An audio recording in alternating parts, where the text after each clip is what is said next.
शुभ प्रभातम। मेरा नाम दिव्या लालवानी है और आज हम हिंदी व्याकरण का एक बहुत ही महत्वपूर्ण विषय संज्ञा के बारे में सीखेंगे। संज्ञा के बारे में विस्तृत रूप से जानकारी लेने से पहले मैं आप सबके सामने एक चित्र साझा करना चाहूंगी। इस चित्र में आप देख सकते हैं कि दो बच्चे हैं, एक लड़का है, एक लड़की है, एक पुरुष है, एक स्त्री है,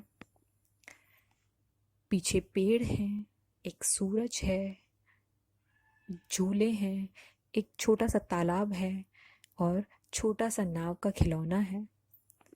तो इस संसार में हर कोई व्यक्ति, वस्तु और स्थान किसी न किसी नाम से जाने जाते हैं। उन्हीं को हम संज्ञा कहते हैं। ठीक है, चलिए पढ़ते हैं इस संज्ञा की परिभाषा के ऊपर। जिस शब्द से किसी व्यक्ति, वस्तु, स्थान, भाव आदि के नाम का बोध होता है उसे संज्ञा कहते हैं। व्यक्ति का मतलब होता है अंग्रेजी में जिसे हम बोलते हैं पर्सन।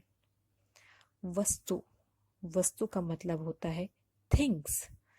स्थान, स्थान का मतलब होता है प्लेस। भाव मतलब इमोशंस, फीलिंग्स, उनके नाम का बोध होता है, उसे ही हम संज्ञा कहते हैं। जैसे आप, आपका कोई ना कोई नाम है, आप व्यक्ति हैं। मैं, मेरा नाम है दिव्या लालवानी, तो मैं एक व्यक्ति हूँ। आपके सामने जिससे आप अपनी पढ़ाई को सुचारू रूप से जारी रख रहे हैं, वो कंप्यूटर हो सकता है, लैपटॉप हो सकता है, मोबाइल हो सकता है, टैबलेट हो सकता है। वो है वस्तु, है ना। और जहाँ पर आप पढ़ाई कर रहे हैं, जहाँ पर आप बैठे हैं, वो आपका कमरा हो सकता है, कोई बगीचा हो सकता है, मंदिर हो सकता है, छत हो सकती है। तो उसे हम बोलते हैं स्थान। ठीक है। और भाव, भाव के अंतर्गत क्या आएगा? किस भाव से आप पढ़ाई जारी रख रहे हैं, किस समर्पित भाव से, किस समर्पण भावना से आप पढ़ाई कर रहे हैं, वो आपका एक भाव है। जिस मन से आप पढ़ाई कर रहे हैं, तो वो फीलिंग्स, वो इमोशंस, वो भाव के अंतर्गत आते हैं। ठीक है। व्यक्ति जो हम समझ रहे हैं, जो कि एक पर्सन है, जैसे आप, मैं। वस्तु, वस्तु का अर्थ है यहाँ पर निर्जीव। निर्जीव मतलब जिसमें कोई जान नहीं होती है। ठीक है। स्थान, कोई भी जगह। भाव, जिस भाव से जो आपकी इमोशंस होते हैं, फीलिंग्स, वो भाव के अंतर्गत आते हैं, उसे हम संज्ञा कहते हैं। अब देखिए, संज्ञा दो शब्दों से मिलकर बना है, सम प्लस ज्ञ। इसका अर्थ है सम्यक ज्ञान। सम्यक ज्ञान का मतलब व्यवस्थित ज्ञान। व्यवस्थित मतलब प्रॉपर। दूसरी भाषा में हम इसको बोल सकते हैं परिचय। जो किसी व्यक्ति, वस्तु, स्थान के का परिचय देता है, उसे हम संज्ञा कहते हैं। उदाहरण के लिए राम, यमुना, आगरा, दीपावली, गीता। यहाँ देखिए, जैसा मैंने आपको पहले बताया, व्यक्ति, वस्तु जो निर्जीव होती हैं, स्थान जैसे कि ताजमहल, ऐसे कोई भी स्थान हो सकता है, इंडिया गेट हो सकता है, आपका स्कूल हो सकता है। भाव, हंसी, खुशी, दुख, ये सब भाव के अंतर्गत आएंगे। अब आगे बढ़ते हैं। अब हम देखते हैं संज्ञा के भेद। संज्ञा कितने प्रकार की होती है? संज्ञा के मुख्य रूप से 3 भेद होते हैं। पहली व्यक्तिवाचक संज्ञा, दूसरा जातिवाचक संज्ञा, तीसरा भाववाचक संज्ञा। चलिए अब तीनों को हम विस्तृत रूप से जान लेते हैं। सबसे पहले हम बढ़ते हैं व्यक्तिवाचक संज्ञा। व्यक्तिवाचक संज्ञा क्या होती है? जिस शब्द से किसी विशेष वस्तु या व्यक्ति का बोध हो उसे हम व्यक्तिवाचक संज्ञा कहते हैं।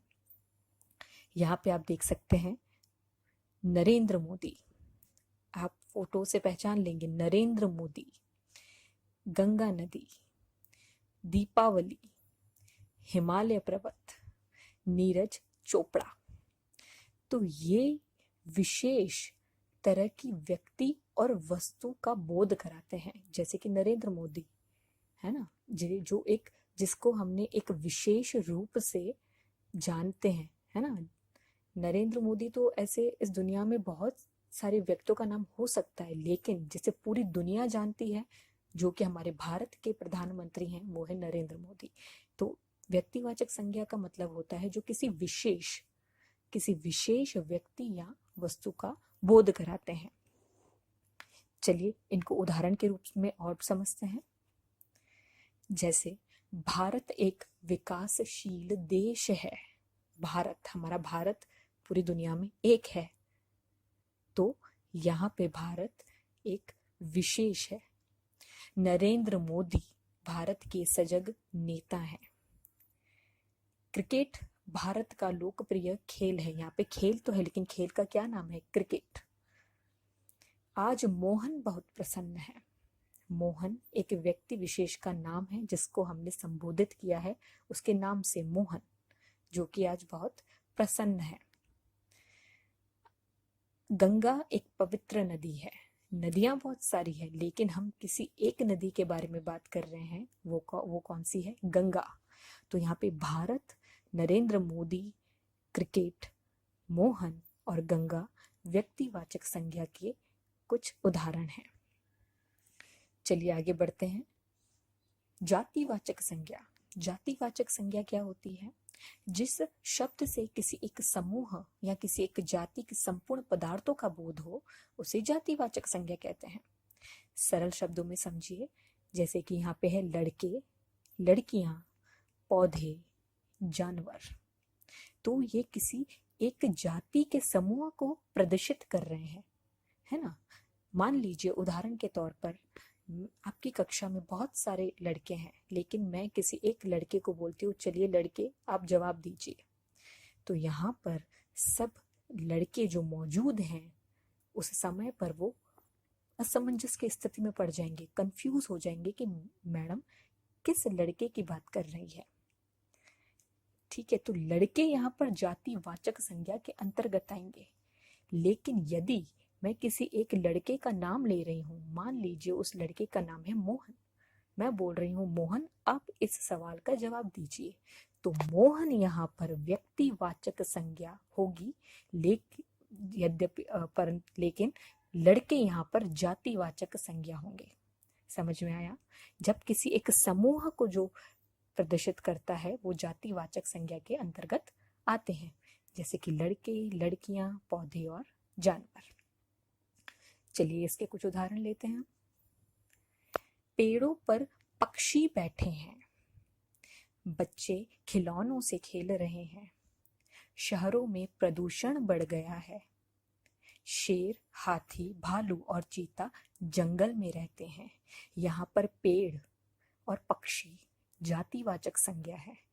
बच्चे और खिलौने, शहरों, शेर, हाथी, भालू और चीता ये भी जातिवाचक संज्ञा के उदाहरण है, क्योंकि यहाँ पर इनका कोई विशेष रूप से नाम नहीं दिया गया है। ठीक है, तो चलिए आगे बढ़ते हैं, जो कि है भाववाचक संज्ञा। भाववाचक संज्ञा किसे कहते हैं? जिस संज्ञा शब्द से किसी पदार्थ के गुण, दोष, धर्म, दशा, स्वभाव आदि का बोध हो उसे भाववाचक संज्ञा कहते हैं।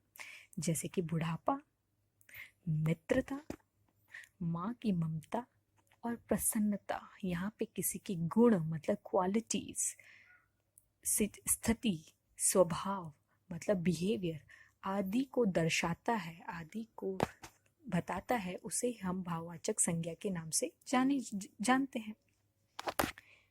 इसको हम कुछ उदाहरण से समझते हैं। मुझे आम की मिठास पसंद है। मिठास, यहाँ आम की मिठास एक हमारा क्या है, एक उस आम की गुण है कि मुझे आम की मिठास बहुत पसंद है। अमन को पेट में अत्यंत पीड़ा हो रही है। पीड़ा, दर्द हो रहा है। मतलब यहाँ पर अमन को ही पता है कि उसको कैसा महसूस हो रहा है ना। तीसरा है, गर्मी में हमें बहुत प्यास लगती है। यहाँ पे प्यास भाववाचक संज्ञा को दर्शाता है। अंतिम है, हमने वीर शिवाजी की वीरता के बहुत किस्से सुने हैं। यहाँ पे वीरता हमें भाववाचक संज्ञा को दर्शाता है।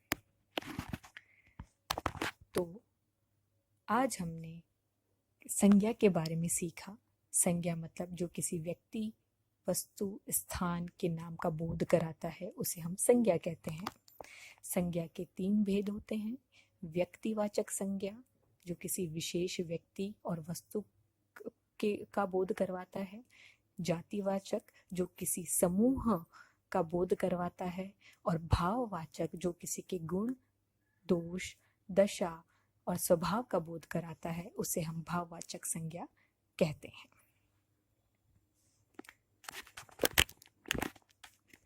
धन्यवाद।